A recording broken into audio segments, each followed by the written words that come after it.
Vamos dar continuidade ao nosso estudo de iniciação espírita. Nós estamos em notas explicativas de o que é o espiritismo. E o subitem, o homem durante a vida terrestre. Nós estamos na pergunta número 123. A aula é a 26.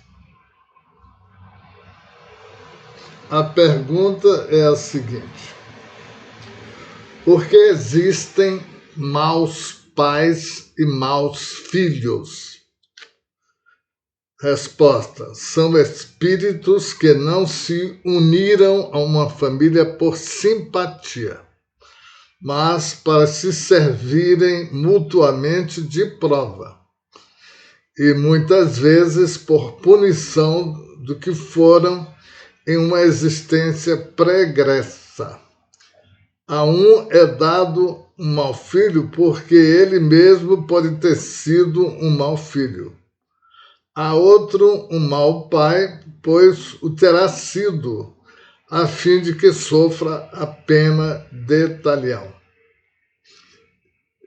Esse item tem uma reportagem na Revista Espírita de 1861, a pena de talião. Vamos à pergunta 124.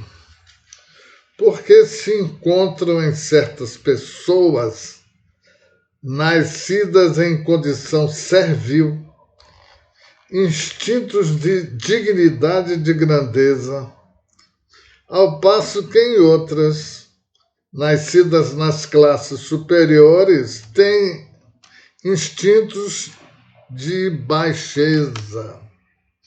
Resposta: é uma lembrança intuitiva da posição social que haviam ocupado e do caráter que tinham na existência precedente. Pergunta 125. Qual é a causa das simpatias e antipatias entre pessoas que se veem pela primeira vez? Resposta: são muito frequentemente pessoas que se conheceram ou mesmo se amaram em uma existência precedente e que, reencontrando-se, são atraídos uma pela outra. As antipatias instintivas procedem também frequentemente de relações anteriores. Esses dois sentimentos podem ter ainda uma causa diferente. O perispírito irradia ao redor do corpo uma espécie de atmosfera impregnada das qualidades boas ou más do espírito encarnados. Duas pessoas que se encontram experimentam pelo contato dos fluidos a impressão sensitiva. Essa impressão é agradável ou não. Os fluidos tendem a confundir-se ou repelir-se, segundo a natureza semelhante ou dessemelhante. É assim que se pode explicar o fenômeno da transmissão do pensamento. Pelo contato dos fluidos, duas almas leem, de certa forma, uma na outra. Elas se adivinham e se compreendem sem se falarem. Pergunta 126. Por que o homem não tem a lembrança de suas existências anteriores? Não seria essa lembrança necessária ao seu progresso futuro? Interessante ver na página 101, sobre o esquecimento do passado. Pergunta 127. Qual é a origem do sentimento chamado consciência? Resposta: é uma lembrança intuitiva do progresso conseguido nas existências precedentes e das resoluções tomadas pelo espírito antes da encarnação.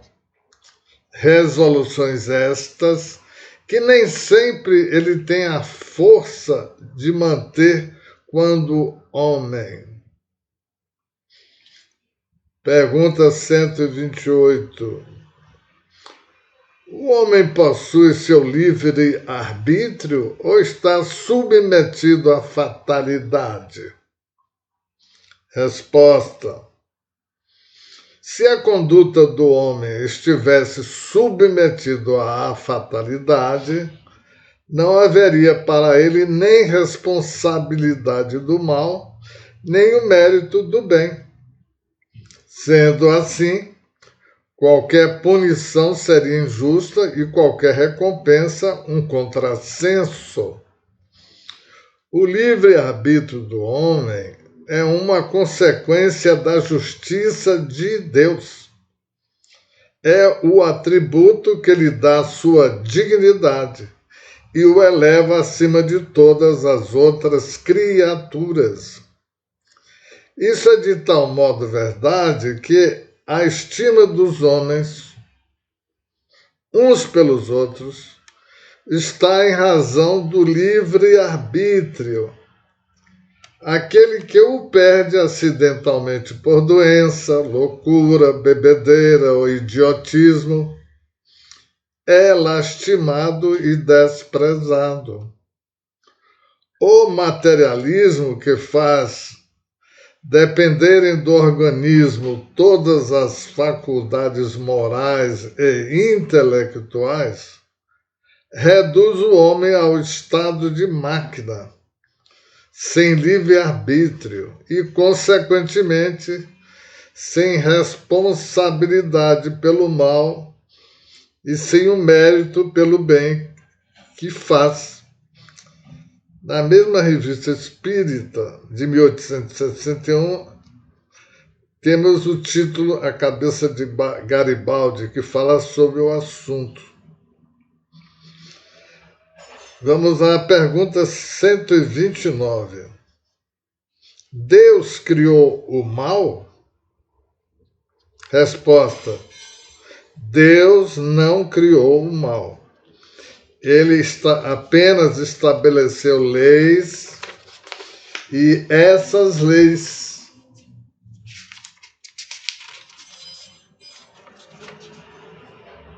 são sempre boas, porque ele é soberanamente bom.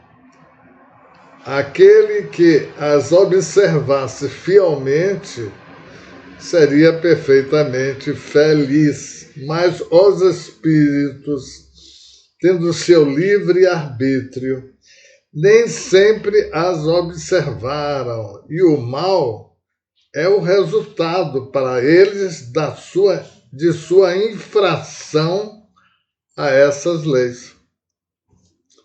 Pergunta 130. O homem nasceu bom ou mal? Resposta: é preciso distinguir entre a alma e o homem. A alma é criada simples e ignorante, ou seja, nem boa nem má, mas susceptível, em virtude do seu livre-arbítrio, de tomar o caminho do bem ou do mal, ou, dito de outra forma, de observar ou infringir as leis de Deus. O homem nasce bom ou mal, conforme seja a encarnação de um espírito adiantado ou atrasado. Pergunta 131. Qual é a origem do bem e do mal na Terra e por que existe mais mal do que bem? Resposta: a origem do mal na Terra é a imperfeição dos espíritos que nela estão encarnados. E a predominância do mal vem de que, se na Terra é um mundo inferior, a maioria dos espíritos que a habitam são inferiores ou pouco progrediram. Nos mundos mais adiantados, onde não podem encarnar senão espíritos depurados, o mal é desconhecido ou está em minoria. Pergunta 132. Qual é a causa dos males que aflige a humanidade? Resposta: a Terra pode ser considerada ao mesmo tempo um mundo de educação para espíritos pouco adiantados e de expiação para os espíritos culpados. Os males da humanidade são a consequência da inferioridade moral da maioria dos espíritos encarnados. Pelo contato de seus vícios, eles se tornam reciprocamente felizes e se punem uns aos outros. Pergunta 133. Por que o perverso muitas vezes prospera, ao passo que o homem de bem serve de alvo a todas as aflições? Por quê? Resposta: para quem só vê a vida presente e a considera única, isso deve parecer uma suprema injustiça. Não é a mesma coisa quando se considera a pluralidade das existências e a brevidade de cada uma delas em relação à eternidade. O estudo do Espiritismo prova que a prosperidade do mal sofre terríveis alterações nas existências seguintes, que as aflições do homem de bem são, ao contrário, seguidas de uma felicidade tanto maior e durável, quanto ele as tenha suportado com mais resignação. São para ele como um dia feliz em toda uma existência de prosperidade. Pergunta número 134.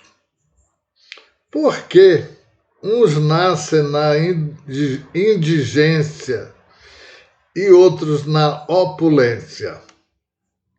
Por que existem pessoas que nascem cegas, surdas, mudas ou afetadas de enfermidades incuráveis, ao passo que outras têm todas as vantagens físicas? Será isso o efeito do acaso ou da providência? Resposta: se é efeito do acaso, não existe. Não existe providência. Se é efeito da providência, pergunta-se onde estão sua bondade e sua justiça. Ora, é por falta de compreenderem a causa desses males que tantas pessoas são levadas a acusá-la. Compreende-se que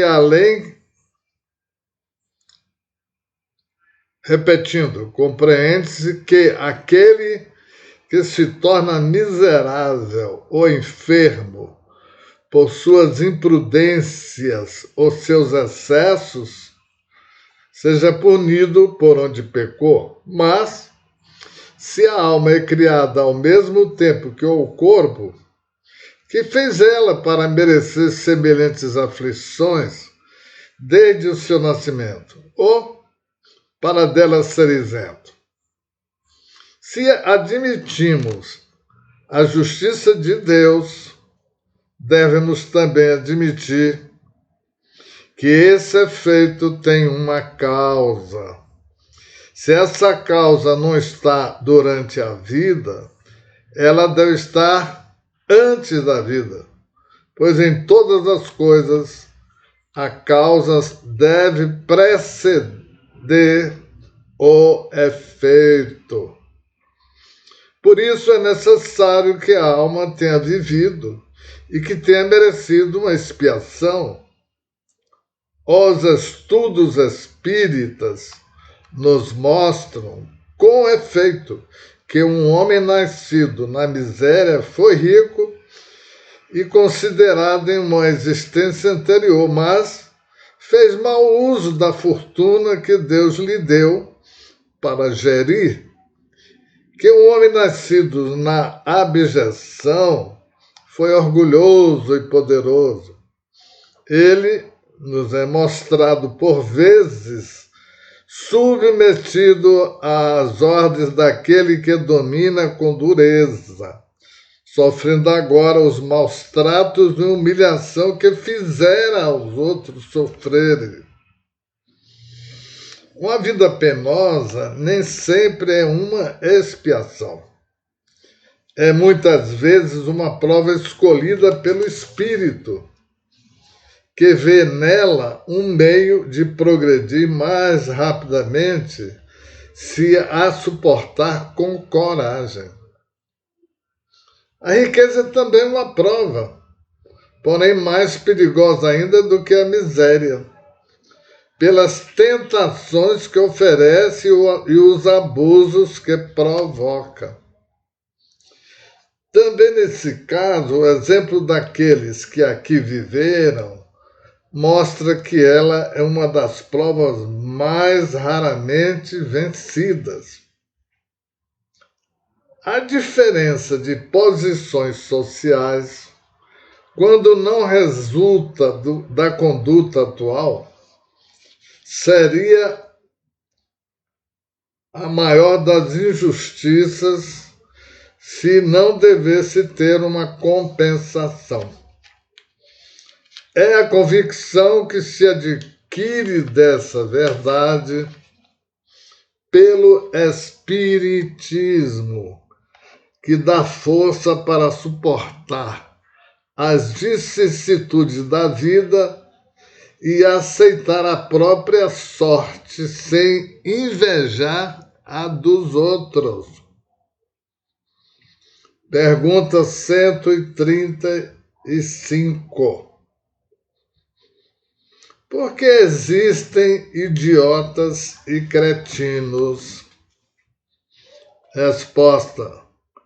A posição dos idiotas e dos cretinos seria menos conciliável com a justiça de Deus na hipótese da unicidade de existência. Por mais miserável que seja a condição em que o homem nasceu, este pode livrar-se dela pela existência da inteligência e pelo trabalho. Mas o idiota e o cretino estão voltados desde o nascimento até a morte ao embrutecimento e ao desprezo. Não existe para eles nenhuma compensação possível. E por que então sua alma teria sido criada idiota? Bem, os estudos espíritas, feitos sobre os cretinos e os idiotas, provam que sua alma é tão inteligente quanto a dos outros homens, que essa enfermidade é uma expiação infligida a certos espíritos por terem abusado de sua inteligência, que sofrem cruelmente por se sentirem presos por liames que não podem romper e pelo desprezo que se sentem ao objeto, tendo talvez sido adulados em suas existências ou sua existência precedente. A explicação também está na Revista Espírita de 1860. O título lá na revista é O Espírito de um Idiota. Pergunta 136. Qual é o estado da alma durante o sono? Resposta. Durante o sono, é somente o corpo que repousa, o espírito não dorme. As observações práticas provam que nesse momento o espírito goza de toda a liberdade e da plenitude de suas faculdades. Aproveita o repouso do corpo e os momentos em que sua presença não é necessária para agir separadamente e ir onde deseja. Durante a vida, a qualquer distância que se transporte, o espírito está sempre ligado ao corpo por um laço fluídico que serve para fazê-lo voltar quando for necessário. Este liame só é rompido com a morte. Pergunta 137. Qual é a causa dos sonhos? Resposta. Os sonhos são o resultado da liberdade do espírito durante o sono. São algumas vezes a lembrança dos lugares e das pessoas que o espírito viu ou visitou nesse estado. Explicação temos no Livro dos Espíritos, no tema emancipação da alma, sono, sonambulismo, etc. E mais em outros livros, como Revista Espírita, etc. A pergunta 138 é: de onde vêm os pressentimentos? Resposta: são lembranças vagas e intuitivas de que o espírito aprendeu em seus momentos de liberdade e algumas vezes advertências ocultas dadas por espíritos benévolos. Pergunta 139. Por que existem na Terra selvagens e homens civilizados? Resposta: sem a pré-existência da alma, essa questão é insolúvel, salvo aceitando-se que Deus criou almas selvagens e almas civilizadas, o que seria a negação da sua justiça. Por outro lado, a razão se recusa a admitir que após a morte a alma do selvagem permaneça perpetuamente em estado de inferioridade, nem que esteja na mesma categoria que a do homem instruído, admitindo para as almas um mesmo ponto de partida, única doutrina compatível com a justiça de Deus. A presença simultânea da selvageria e da civilização na Terra é um fato material que prova o progresso conseguido por uma e que outros podem conseguir. A alma do selvagem atingirá, portanto, com o tempo, o grau da alma civilizada. Mas como morrem selvagens todos os dias, sua alma só poderá atingir esse grau em encarnações sucessivas, cada vez mais aperfeiçoadas e apropriadas ao seu progresso, passando por todos os graus intermediários entre os dois pontos extremos. Pergunta 140. Não se poderia admitir, segundo a ideia de algumas pessoas, que a alma só encarna uma vez, realizando o seu progresso no estado de espírito ou em outras esferas? Resposta: essa proposição seria admissível se existissem na Terra apenas homens no mesmo grau moral e intelectual, caso em que se poderia dizer que a Terra haveria atingido o grau a que se destinava. Ora, temos diante de nós a prova do contrário. Não se compreenderia com efeito que o selvagem não pudesse atingir a civilização aqui, pois existem almas mais avançadas, encarnadas no mesmo globo. Deve-se, pois, concluir que a possibilidade da pluralidade das existências terrestres resulta dos próprios exemplos que temos sob os olhos. Se fosse de outro modo, seria preciso explicar primeiro por que só a Terra teria o monopólio das encarnações. Segundo, porque possuindo esse monopólio, nela se encontram almas encarnadas de todos os graus? Pergunta número 141. Por que se encontram no meio das sociedades mais civilizadas seres de uma ferocidade semelhante à dos selvagens mais bárbaros?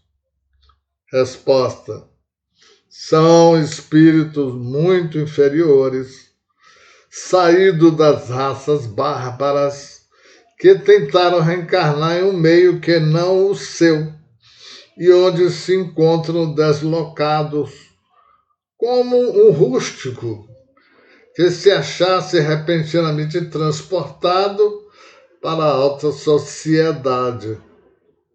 Nota: não se poderia admitir nem negar a Deus toda a justiça e toda a bondade. Que a alma do criminoso endurecido tivesse na vida atual o mesmo ponto de partida que a de um homem cheio de todas as virtudes. Se a alma não é anterior ao corpo, a do criminoso e a do homem de bem são tão novas como uma como a outra. Então, por que uma seria boa e a outra má? Por quê? Pergunta 142. De onde vem o caráter distintivo dos povos? Respostas: são espíritos que, tendo mais ou menos os mesmos gostos e as mesmas tendências, se encarnam em um meio que lhes é simpático e, frequentemente, no mesmo meio onde podem satisfazer as suas inclinações. Pergunta 143. Como progridem e como degeneram os povos? Resposta: se a alma é criada ao mesmo tempo que o corpo, a dos homens de hoje são tão jovens, tão primitivas, quanto a dos homens da Idade Média. Então nos perguntamos por que elas têm costumes mais suaves e uma inteligência mais desenvolvida. Se com a morte do corpo a alma deixa definitivamente a terra, perguntamos-nos ainda qual seria o fruto do trabalho que se faz para melhorar um povo, desde que fosse preciso recomeçar com todas as almas novas que chegam todos os dias. Os espíritos encarnam em um meio simpático e de acordo com o grau de progresso.